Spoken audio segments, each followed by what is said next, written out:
नमस्कार साथियों। आज के टॉपिक में जीन एडिटिंग पर निबंध के माध्यम से हम जीन एडिटिंग के बारे में बताएंगे, जो कि आपके लिए बहुत महत्वपूर्ण टॉपिक है। ये टॉपिक आपके यूपी पीसीएस और अन्य निबंध पूछे जाने वाली परीक्षाओं में इम्पोर्टेंट है। तो चलिए मैं आज आपको बताता हूँ जीन एडिटिंग पर पूरा लेख। सबसे पहले भूमिका है। जीन एडिटिंग उभरती हुई बायोटेक्नोलॉजी तकनीक है जिसका उद्देश्य जीनोम या जीन के अनुक्रम को संशोधित करना है। यह प्रक्रिया डीएनए में विशेष परिवर्तन करके कोशिकाओं और जीवों के गुणधर्म को बदलने की क्षमता प्रदान करती है। इसका उपयोग विशेष रूप से चिकित्सा और कृषि में व्यापक रूप से किया जा रहा है। इस तकनीक में सबसे अधिक चर्चित और प्रभावी प्रणाली क्रिस्पर-cas9 है, जिसने जीन एडिटिंग को अधिक सरल और तेज और किफ़ायती बना दिया है। फिर समझेंगे जीन एडिटिंग होता क्या है। जीन एडिटिंग क्या है? जीन एडिटिंग एक ऐसी तकनीक है जिसमें वैज्ञानिक किसी जीव के डीएनए अनुक्रम में आवश्यक परिवर्तन करके उसकी कार्यप्रणाली को बदल सकते हैं। इसमें कुछ विशेष प्रौद्योगिकियां शामिल हैं जो जीनोम के एक विशिष्ट स्थान पर परिवर्तन करने की अनुमति देती हैं।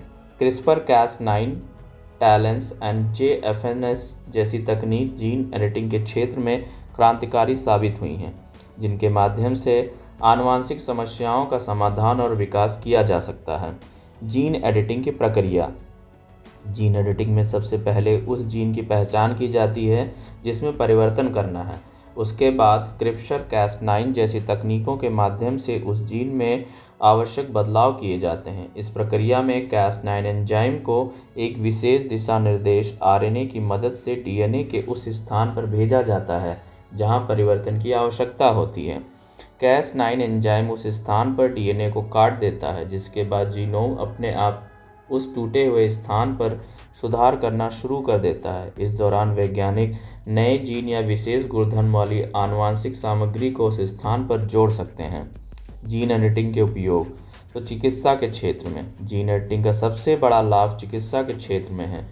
यह तकनीक जन्मजात बीमारियों का इलाज करने में सहायक है। उदाहरण के लिए हीमोग्लोबिनोपैथी जैसी आनुवंशिक बीमारियों में इसका सफलतापूर्वक परीक्षण किया गया है। इसके अलावा कैंसर, मधुमेह, हृदय रोग और मस्तिष्क संबंधी रोगों के इलाज में भी इसके उपयोग की संभावनाएं तलाशी जा रही हैं। वैज्ञानिक अब ऐसी टी कोशिकाओं का निर्माण करने में सक्षम हो चुके हैं जो कैंसर कोशिकाओं पर हमला करने में सक्षम हैं। कृषि के क्षेत्र में कृषि में भी जीन एडिटिंग तकनीकी का उपयोग किया जा रहा है। इसके माध्यम से फसलों को अधिक उत्पादक, कीट प्रतिरोधक और पोषण युक्त बनाया जा सकता है। क्रिस्पर तकनीक के माध्यम के द्वारा गेहूं, चावल, मक्का और सोयाबीन जैसी प्रमुख फसलों में गुणकारी परिवर्तन किए जा रहे हैं। इससे किसानों को बेहतर उपज और गुणवत्ता प्राप्त होती है, जिससे खाद्य सुरक्षा में सुधार होता है। जीन एडिटिंग की चुनौतियां। नैतिक और सामाजिक मुद्दे। जीन एडिटिंग तकनीक की सफलता के बावजूद इसके नैतिक और सामाजिक पहलुओं को लेकर कई विवाद हैं। डिज़ाइनर बेबी की अवधारणा, जिसमें माता-पिता अपने बच्चों के जीन को बदलकर विशेष गुणधर्म चुन सकते हैं, गंभीर चिंता का विषय है। यह भेदभाव और सामाजिक असमानताओं को बढ़ावा दे सकता है। स्वास्थ्य और सुरक्षा।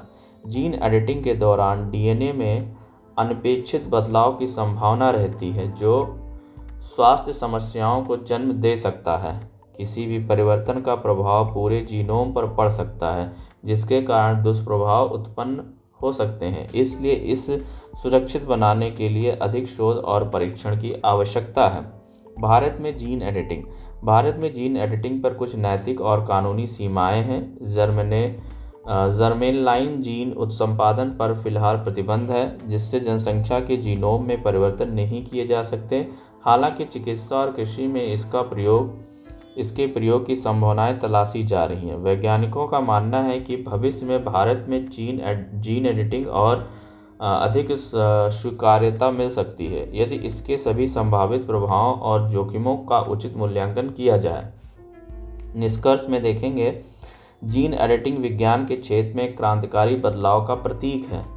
यह न केवल चिकित्सा में कई असाध्य बीमारियों के इलाज की संभावनाएं प्रदान करता है, बल्कि कृषि और पर्यावरण संरक्षण में भी इसकी उपयोगिता है। हालांकि इसके नैतिक और सामाजिक पहलुओं को ध्यान में रखते हुए इसके उपयोग में संतुलन और विवेक का पालन करना आवश्यक है। जीन एडिटिंग का भविष्य उज्जवल है, लेकिन इसके संभावित खतरों को कम करने के लिए उचित नीतियां, सुरक्षा उपाय और जागरूकता की आवश्यकता है।